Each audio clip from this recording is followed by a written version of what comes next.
এই পৃথিৱীত টকা এনেকুৱা এটা বস্তু যি নাথাকিলে আপুনি চকু থাকিও এখন অন্ধকাৰ পৃথিৱীত বাস কৰিব লাগিব। যদি আপোনাৰ টকা থাকে আপুনি সকলো ফালৰ পৰা আগত থাকিব পাৰিব। যদি আপুনি ধনী হ'ব বিচাৰিছে, বহুত টকা পইচা ঘটিব বিচাৰিছে, কোনো অভাৱ নোহোৱাকৈ চলিব বিচাৰিছে, তেন্তে আপুনি এটা সঠিক ভিডিঅ' চাই আছে। দুখীয়া হৈ জন্ম লোৱাটো আপোনাৰ ভুল নহয়, তাত আপোনাৰ কোনো হাত নাই। কিন্তু দুখীয়া হৈ গোটেই জীৱন চলাটোহে আপোনাৰ জীৱনত ডাঙৰ ভুল, কাৰণ আপোনাতকৈ বেছি দুখীয়া মানুহে শূন্যৰ পৰা ধনী হৈছে।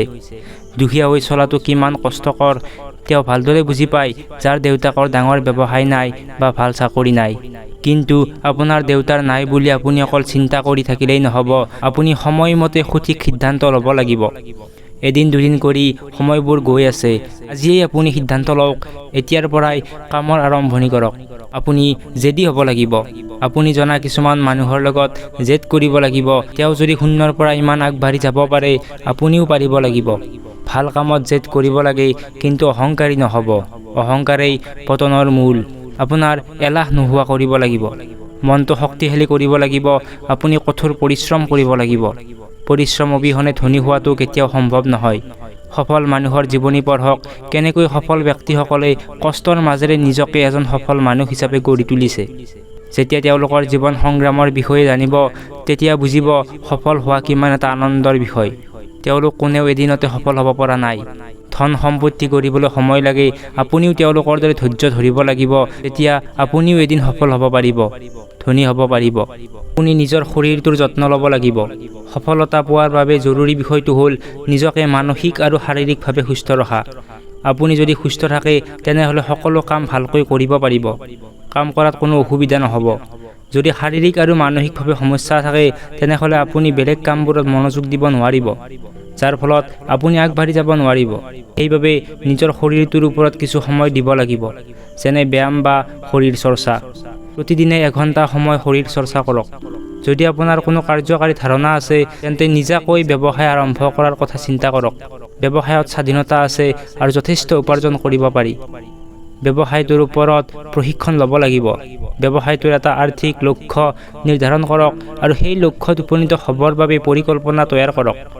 স্পষ্ট লক্ষ্য থাকিলে আপোনাক মনোনিৱেশ আৰু অনুপ্ৰাণিত হৈ থাকিবলৈ সহায় কৰিব। জীৱনত ৰিস্ক ল'ব লাগিব।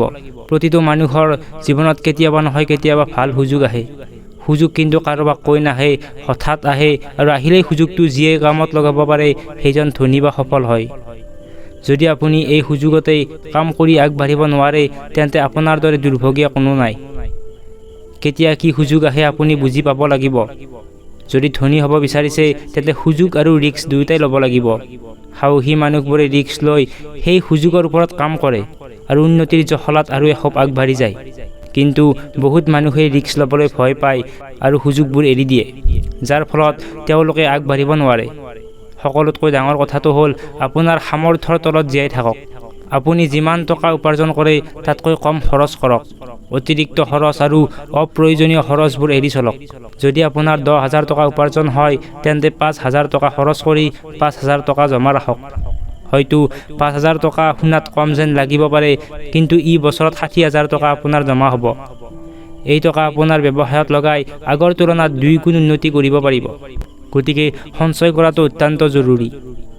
যিমান কম বয়সৰ পৰা জমা কৰা আৰম্ভ কৰিব, সিমানেই কম দিনৰ ভিতৰত আপোনাৰ টকা বাঢ়ি যাব আৰু আপুনি ধনী হ'ব পাৰিব।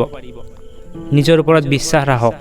বিশ্বাস এনেকুৱা এটা ডাঙৰ বস্তু যি অসম্ভৱ কামকো সম্ভৱ কৰিব পাৰে। যদি আপোনাৰ মনত বিশ্বাস আছে এদিন সফল হ'ব বুলি, তেন্তে নিশ্চয় আপুনি এদিন সফল হ'বই। সেইবাবে সকলো সময়তে নিজক উৎসাহিত কৰিব লাগিব। মোৰ এই কথাখিনি মানি চলিবলৈ চেষ্টা কৰিব। এনেকুৱা ভিডিঅ' পাই থাকিবলৈ মোৰ চেনেলটো ছাবস্ক্ৰাইব কৰি ৰাখিব আৰু কমেণ্ট বক্সত আপোনাৰ মতামত দিবলৈ নাপাহৰিব। আজিলৈ ইমানেই, বাই।